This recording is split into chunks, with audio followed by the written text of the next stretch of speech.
Hello, can you hear us now? Hello, Love if yes. you can hear us. Good evening. Yay, wonderful. Okay, great. So we have Claus Drexel, Hello. the director of the film that we've just seen, and and our beloved Nora Philippe, who's the film curator. Thank you. Thank you so much for this wonderful film, and thank you for getting up in the middle of the night to join us for this discussion. I'm going to turn over to Nora to ask a first question of Claus, and then I may jump in with some questions of my own, and then we'll have time for questions from the audience. So Nora. Good evening. Thank you very much, Shanny. Can you hear me well? Yes. Yes. Yes, we can. Okay. Wonderful. So yes, it's very late or very early, depending on the on the reading of the situation. So we're very happy to show the film. As Shanny might have mentioned it, it's the first time Au Cœur du Bois is being shown in the US actually. So and it's not been released yet in France. It's going to be in movie theaters in less than 4 weeks. So I've been knowing Claus's work for about 8-9 years. So I'm delighted to show your film at Columbia.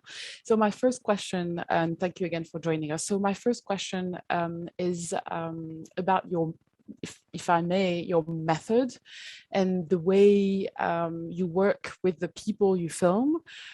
It is not the first time you work in an immersive way with marginalized people. And since On the Edge of the World that you made in 2013, you focus on interviews and on the importance and the meaning of words and on the voices themselves of the people you film. So I'd like to know how you came to know the people you film in Au Cœur du Bois, and how you worked with them. Well, first of all, thank you for having me. Thank you for being there and watching the film. Thank you, Nora. And well, in fact, initially, I started to be a fiction filmmaker, but in 2012, I think it was, I suddenly had a flash because I was walking in Paris and I saw all the homeless people. And I thought it's crazy because we live in the same city with all these people on the streets and we don't really know them. And the only things I saw on TV or heard or read was always through organizations or journalists who say the homeless people are like this or like that, but I never heard them themselves. So I thought, why shouldn't I make a documentary? First of all, before even wanting to make a documentary, I thought I want to go and talk with these people. And that was the first idea, just as a person, go and talk with people and meet them and connect with them. And then I thought, well, I had made already a feature film as a fiction, as a director. I said, I'm a movie director, so why shouldn't I make a documentary about this? And then this idea, we started with 2 other people, a cameraman and a sound guy. We went on the streets of Paris and filmed for 1 year with the homeless people. Just going on the streets saying, hello, we would like to meet and we'd like to make a film. Do you want to talk with us? And this for me was a wonderful experience. And so I decided to go on, make other documentaries.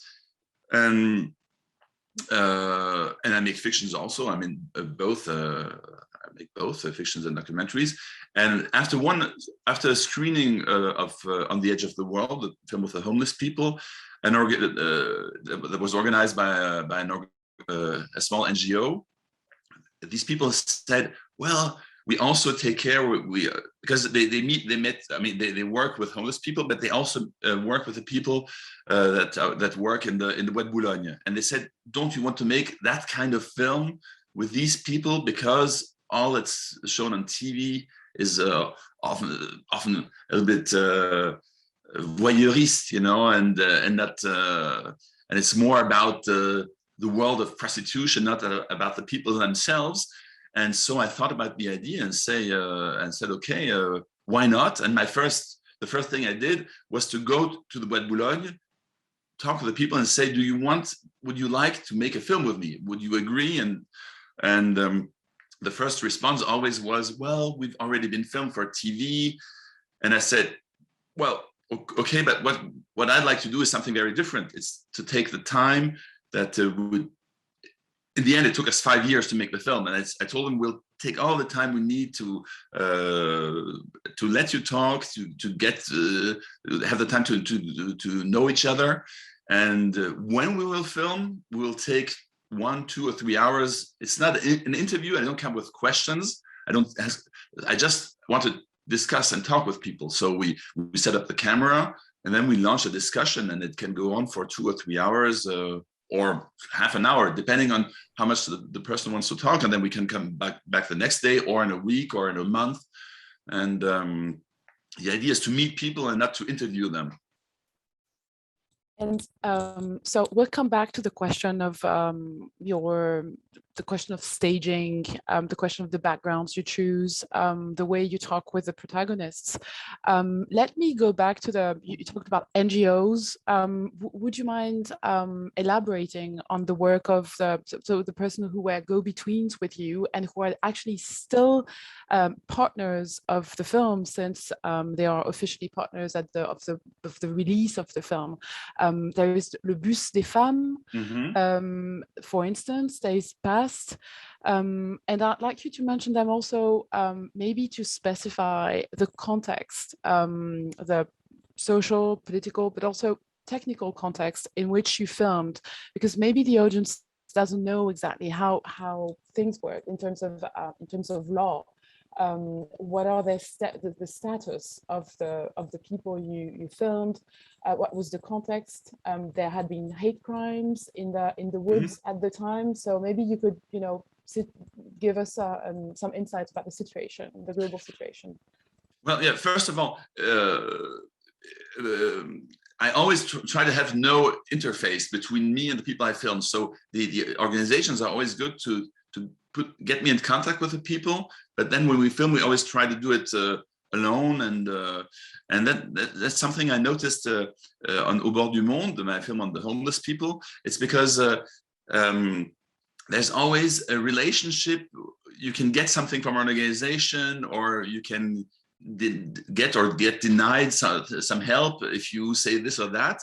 And for me, there's nothing to win, nothing to lose. It's just we want to talk, and it's just a personal relationship.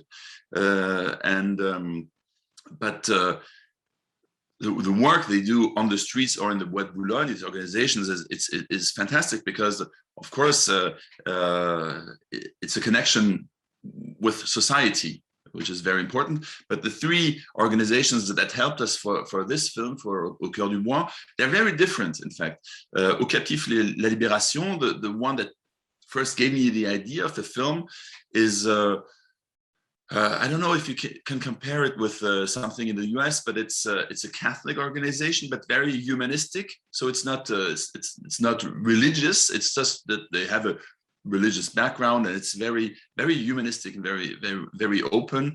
And I love the work that they do with on the streets and the Bois de Boulogne. The Bus des Femmes it's an organization. They call themselves, so I quote their words, créé par les putes pour les putes. So if we can translate it by made by the whores for the whores, it might sound a bit rude, but that's how they describe themselves. And it's people who used to work in Bois de Boulogne and make this organization, or some still. For example, Samantha, that we see in the film, that she sits she said that she started working when she was 15 years old. For example, she works at this organization and in the Bois de Boulogne at the meantime. And Le Past is really a trans organization. Mostly they make connections with people from South America, Latin America. And yeah, basically what they do there, it's the same thing. They have a little bus, and go and are there at night or even at daytime. If people want to talk, if people need something, they bring a coffee. It's just a connection. And they also have offices where the people can go and get legal information if they need if they're for the papers, for the documents or whatever. And yeah, I think it's really important that they exist and they make a great job. And because as you mentioned, Nora, it's sometimes it's a tough world in the Bois de Boulogne, and we dedicated the film to 3 persons that died during the making of the film. One had a more or less natural death, but 2 of them had violent death. Vanessa Campos, it was a big thing when it happened because what happened is that she tried to defend a client. I don't know if the client is the right word in English, but the car of the client was robbed while they did what they had to do, and so she tried to defend her client, and that's how she got stabbed, I think it was. And the other one, Jessica, it's horrible because she was deliberately ran over by a car several times because some people didn't accept what she was, I guess, and they so that's yeah, and so it's very important that all these organizations are there to support people who have no choice than going there to make their money there. And if I can jump in and just ask an add-on question to Nora's in terms of the sociological context, can you tell us a little bit more about the criminalization of prostitution and of customers of prostitution? Like, how has that changed over time during the time period that the protagonists of the film are talking about?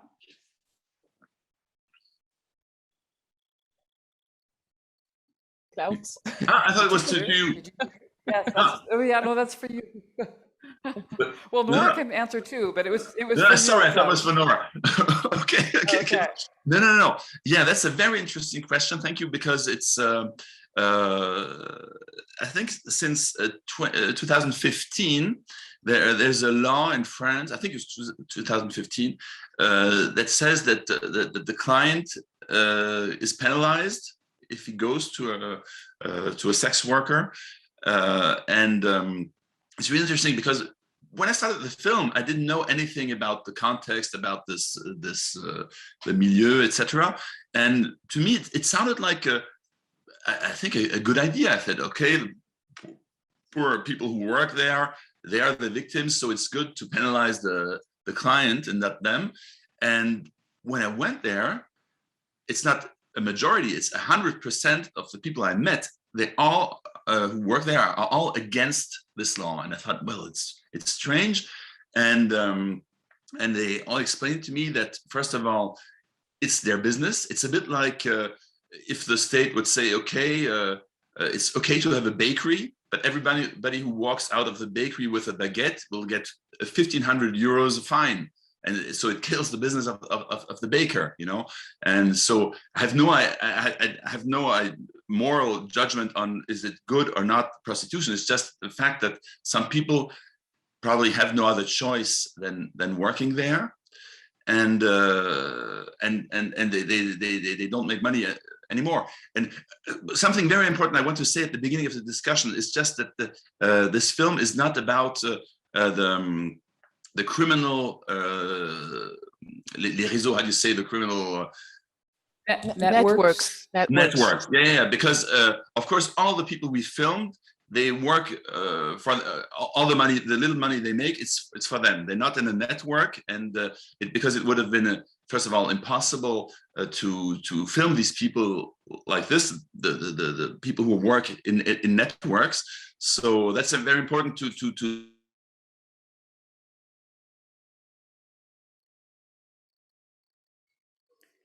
absolutely against. Okay. Because it says internet connection is not good. Yeah. Yeah, you froze for a moment. Could you just maybe repeat the last sentence if you can hear Yeah, me? no, what I'm saying is that, of course, all the networks, that's something that is absolutely terrible, and that, of course, I'm against. But all the people, the persons we see in the film, they work. The little money that they make, it's for them. They don't have a. Yeah, they don't work for anybody except for themselves. And yeah, just to finish about the law, what they say is that, of course, the client now is scared. So if he goes, he says, I can ask from you anything because I'm the one who takes the risk. You don't risk anything. So it's more dangerous. And they if it's in the Bois de Boulogne, sometimes the thing is made outside, in the middle of the night. And he says, okay, we go further back in the woods and the people in hidden places. So it's more dangerous.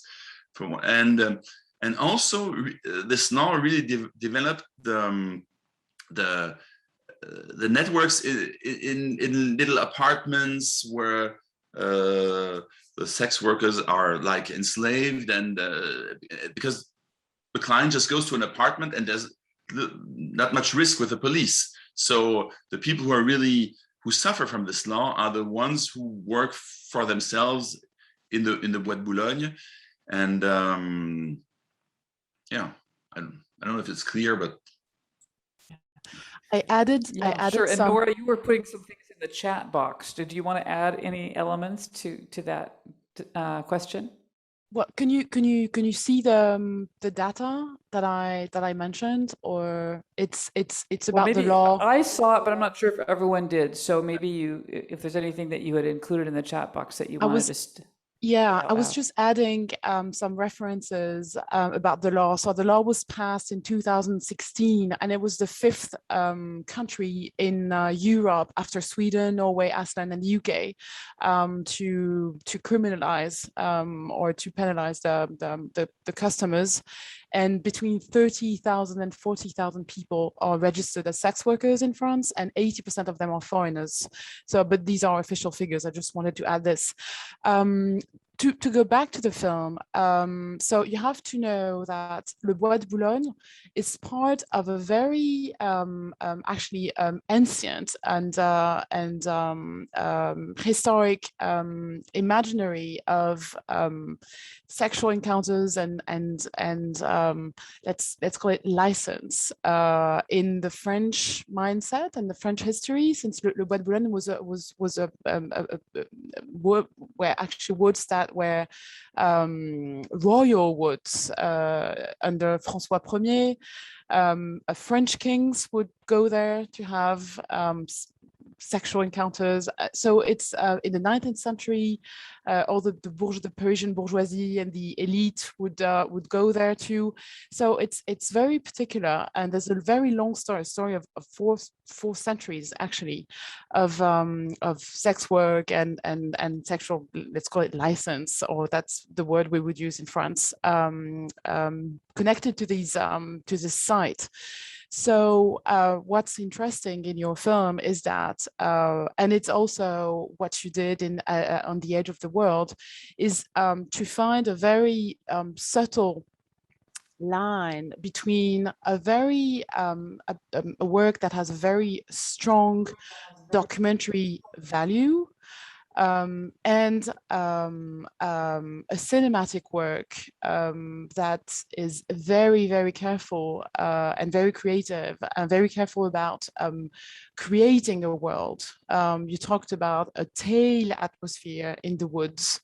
You have focused in certain interviews on the fact that it's a place of metamorphosis.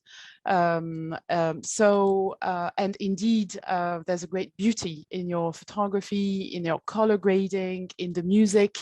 So I'd like to hear you about how you create this cinematic world.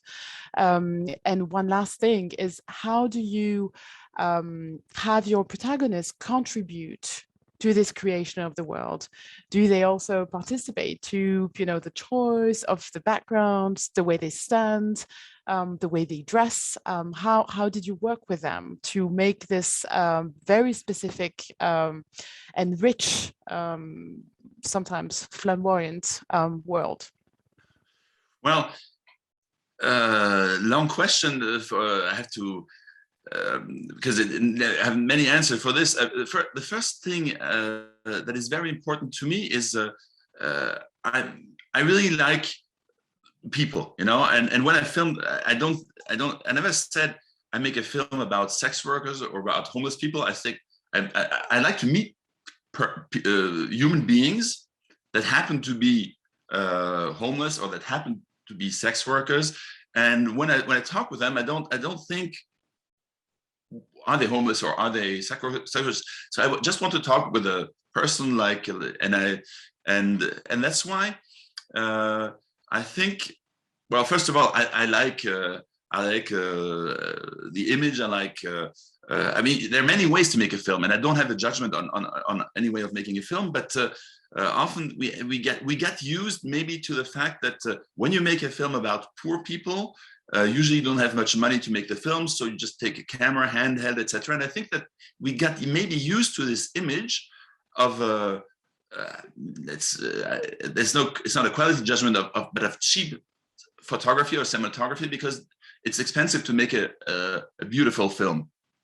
It's more expensive to have professional color grading, etc., and a good camera. And I'm really fortunate to have a producer who says, okay, make the film the way you want it, and even if it costs a bit more. That's because the human beings we film, they can be children of someone or sometimes parents or grandparents, and if the relatives or the friends see the film, they would be very happy to see the person they know in a beautiful film. And so that's very important for me to make this nice image. And I think any filmmaker then has his way of I never decide, in fact, how I want to make the film. It's just something I feel, and I really love.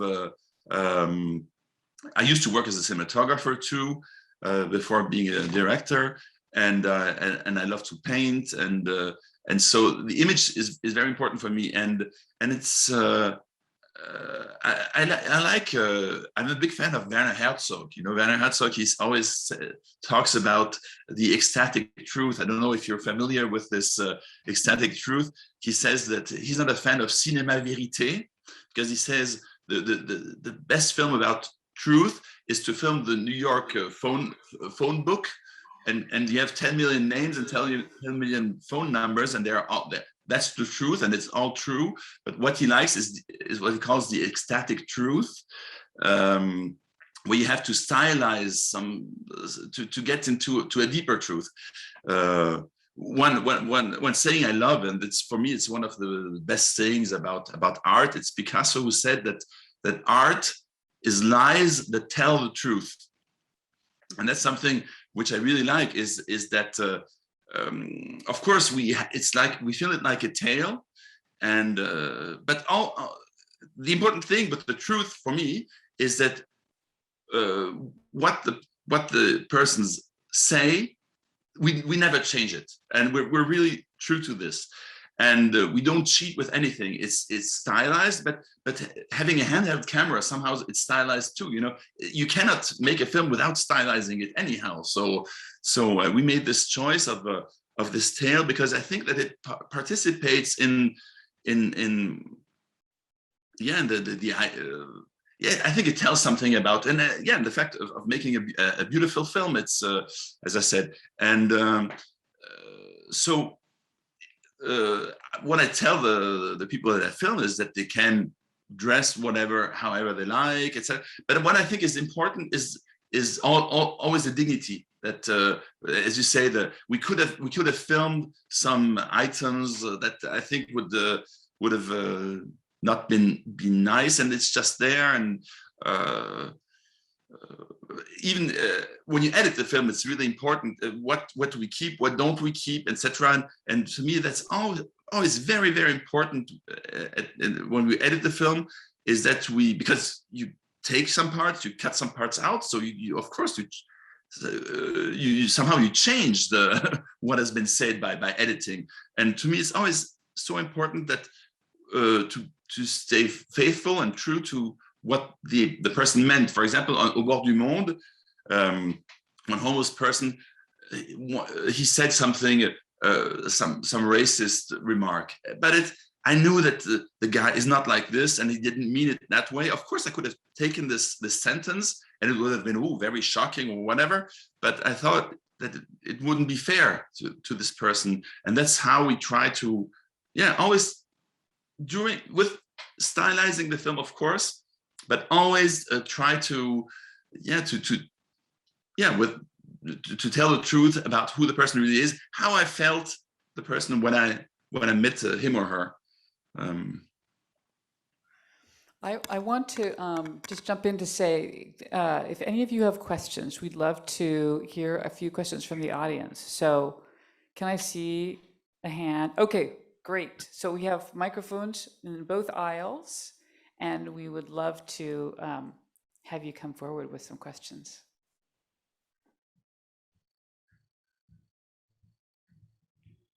Go ahead. Okay. Hi, can you hear me? Maybe introduce yourself and then speak right into the microphone so they can hear you. Okay. So good evening, sir. I'm a student at Columbia under the dual degree program between Sciences Po and Columbia. So I actually stay in France for 2 years, and I have a very special focus on Franco-Chinese film because I'm Chinese. The organization that you reach out to, which leads you to this group of people in Le Bois de Boulogne, is Le Bus de Femme. And actually, there is another NGO called Lutus Bus, which helps Chinese sex workers in Paris. Yes. And they actually have a film called Bitter Flower, which is a Franco-Chinese film, talks about the Chinese sex workers on the streets of Paris, although it's fictional, unlike your documentary. So you have a focus on the kind of the marginalized social groups in the city. Your films talk about homeless people, immigrants, who are in poor living conditions. So I'm wondering, if you are making a next documentary, what would your next focus be? And since you said that you really like to talk to people, get to know more people, I'm wondering, actually, would you be interested in making a film about Chinese sexual workers on the streets of Paris? Thank you. Yeah, thank you. I'm so sad not to be able to see you and be in the so I'm sorry, but thank you for your question. And yes, of course. And you know that the Chinese sex workers, they mostly work in an area that you must know. It's Belleville. And the Bus des Femmes, they also go there, and we thought about that about going there when we started the film, and also about Rue Saint-Denis, which is a street in this heart of Paris, which is historically, when you talk about sex workers in Paris, La Rue Saint-Denis, that's really the iconic street, and in Belleville I wanted to film because I thought it's really an interesting part also of the world of sex workers in Paris. But we decided just to have this ambience of the film to stay in the Bois de Boulogne, because we wanted this like of a tale. We must remain in the forest. That's why. But of course, I would be very interested in making a film about Chinese sex workers, which I see when I ride my bicycle through Paris, and I know, and I think the Bus des Femmes also have a tour with a bus. That they tour this place and go and see the Chinese sex workers. If you're interested, there is actually a fiction film that was made almost 10 years ago by Naël Marandin, which is entitled La Marcheuse, which is actually set in this world. And he's how do you say that? He's a bénévole. He works at the Lotus Bus. So this is just a remark. Okay, we have another student with a question, or another member of the audience. Do you think I can Speak into the microphone. Yeah, do you think I can speak French? I can't. Okay. Hi. Do you think I can speak French? I want Yes, to try of it. course, sure. Bonjour, Monsieur Drexel. Bonjour. Je m'appelle Maison, je suis aussi chinoise et je viens Bonjour. du Canada. Je voulais juste vous remercier pour ce film. J'ai beaucoup appris à propos de la prostitution. Avant, j'ai pas vraiment eu la chance de découvrir ce sujet. Et j'ai beaucoup aimé comment est-ce que vous avez divisé les histoires profondes, réalistes et plus tristes avec des histoires plus optimistes, fières et puissantes. Et j'ai vraiment aimé la balance durant ce film. Et durant l'introduction, je me demandais comment un sujet si sensible et inconfortable peut être présenté. Mais j'ai vraiment aimé votre présentation et c'est très naturel et les messages sont très perçants. Donc, merci pour tout et je vous souhaite un grand succès dans vos prochains films. Merci beaucoup, c'est très gentil, merci. Merci. Je peux peut-être répondre, maybe I should answer in English, it's better. Oui, oh yeah, for sure. I didn't really have a question. I just wanted to show my appreciation. Yeah, thank you. No, but thank you very much for your reaction because it makes me think about something because you said that the different moods, sometimes it's funny, sometimes it's sad.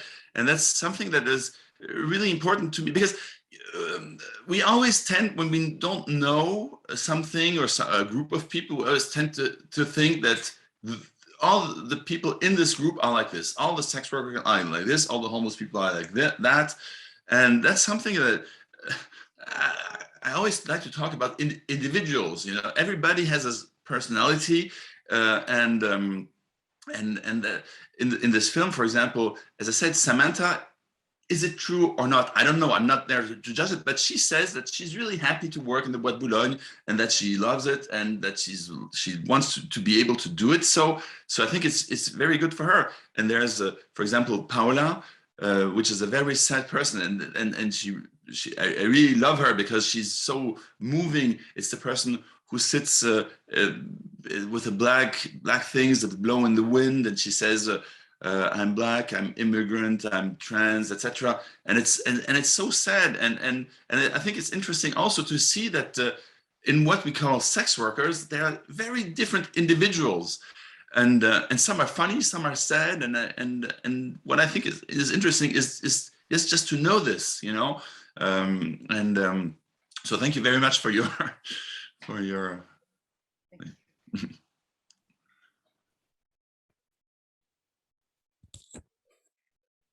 Are there other questions? Yes, I'm sorry, there's another one coming. That's right. You can't see. Yeah. Thank you so much for your movie. And I was wondering, there is a scene where we can see that you're paying the woman with the rabbit mask. And I was wondering why and if she was the only one or not. Thank you very much for this very difficult question. No, it's well, what happened is that usually in a documentary, you're not supposed to pay anybody. It's because I don't know how you say it in English, but in French we say un rapport de subordination. So if I pay someone, I'm the employer, and I can ask from the person I pay, say, okay, you have to do this or that. In a documentary, deontologically, you say this in English, la déontologie, yeah? The ethics. The ethics, in ethics, you're not supposed to pay anybody because you don't buy un témoignage, A witness, yeah, a testimony. Yeah, you don't buy a service. You don't, yeah, exactly. It's just, and this person first, and so of course I must say that when we did the film with the homeless people, of course we always try to help, and they smoke cigarettes, and it's very expensive. So we said, oh, we have a pack of cigarettes here. This is for you, or whatever. Always trying not to, of course, not to take advantage of the people who are in poor conditions, and it was the same in the Bois de Boulogne. But you don't officially pay for someone who talks in front of the camera.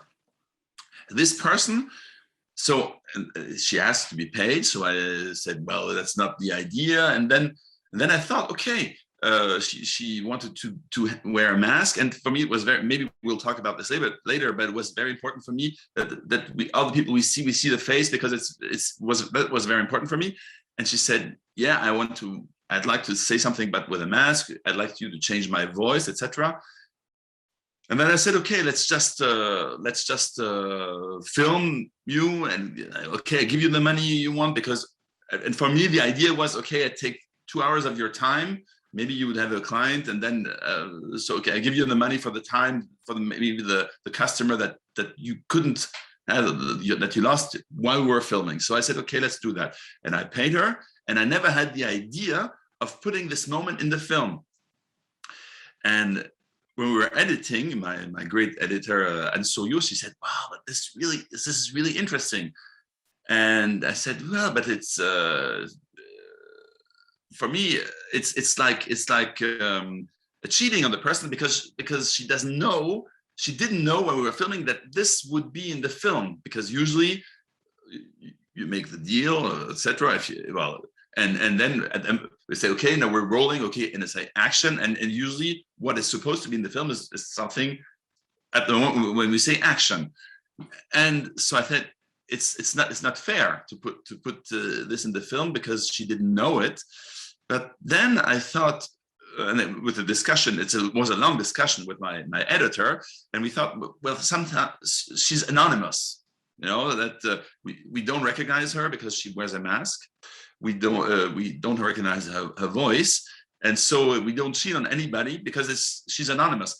And if she hadn't the mask, I would never have done it. Of course, it would have been impossible. But I thought it was very interesting also to show this in contrast. It's like you always say in a film, if you want to film an empty street, rather than having it totally empty, you have a dog walking through the street, and it shows more that it's empty, just a lonely.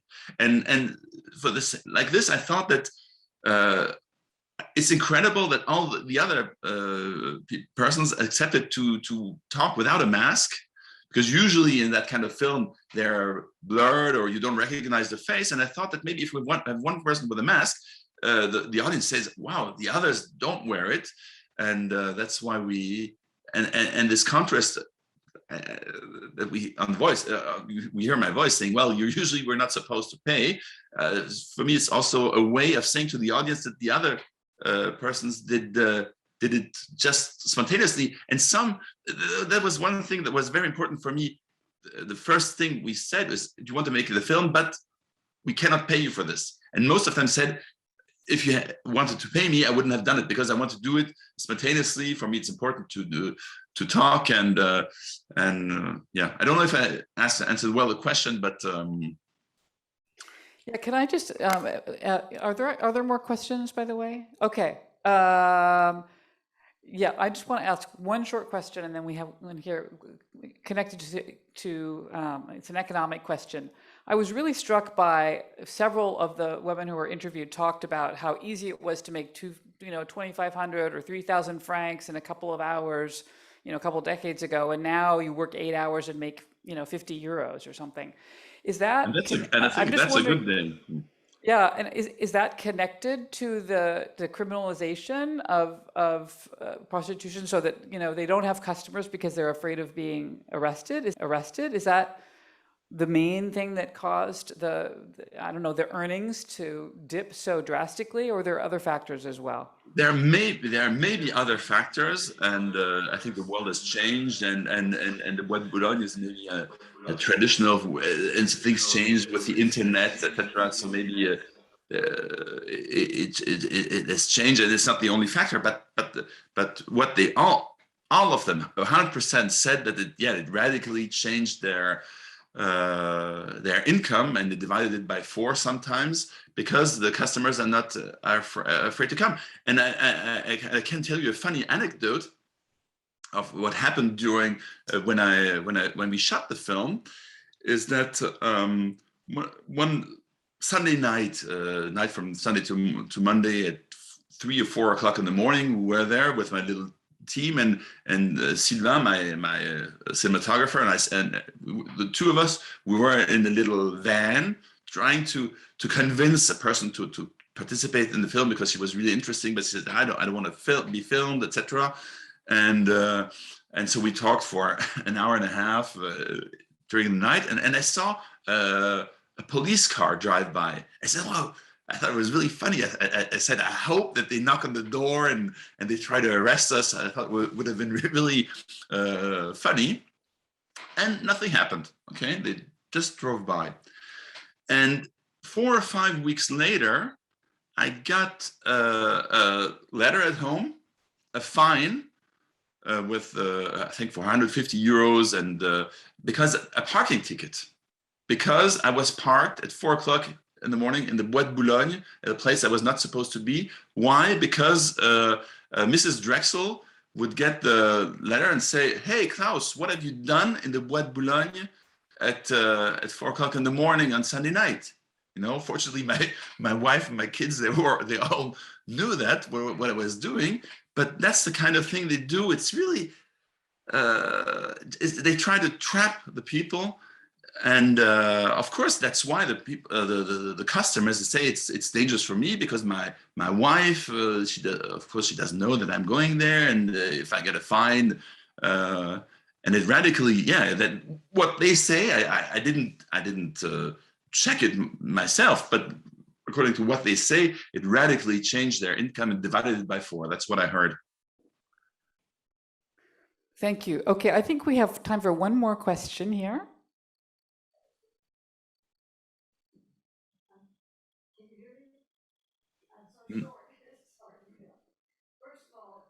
Can you hear? Can you hear? No.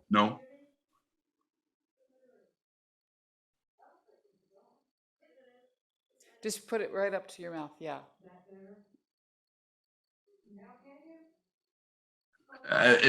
Here in the distance, I have the microphone doesn't seem to work. Yeah. Why don't you, if it's short, you could tell me and I can relay it, or you could go to this other microphone. Okay. Yeah. Is that there we go. There we go. Perfect. Okay. Okay. It was the angle. First of all, what I got from it, and I'm wondering if that's what you meant, was that you didn't have any true format for how this was going to go. It seemed to come from the individuals that you filmed, and you organized it into something that was really wonderful, because they were still the voices that I heard, and their situation through those voices that I heard. I don't know if that was your intent or not, or whether it just developed that way. It's always difficult for me to get the documentaries financed, because when you want to get a film financed, you always have to say, okay, let me know what your film will be about and what will be said in the film. Like and if I make a fiction, of course, I say, okay, here's the script, and you see from scene 1 to the last scene what will happen in the film. And in documentaries, I always say I have no idea what the film will be.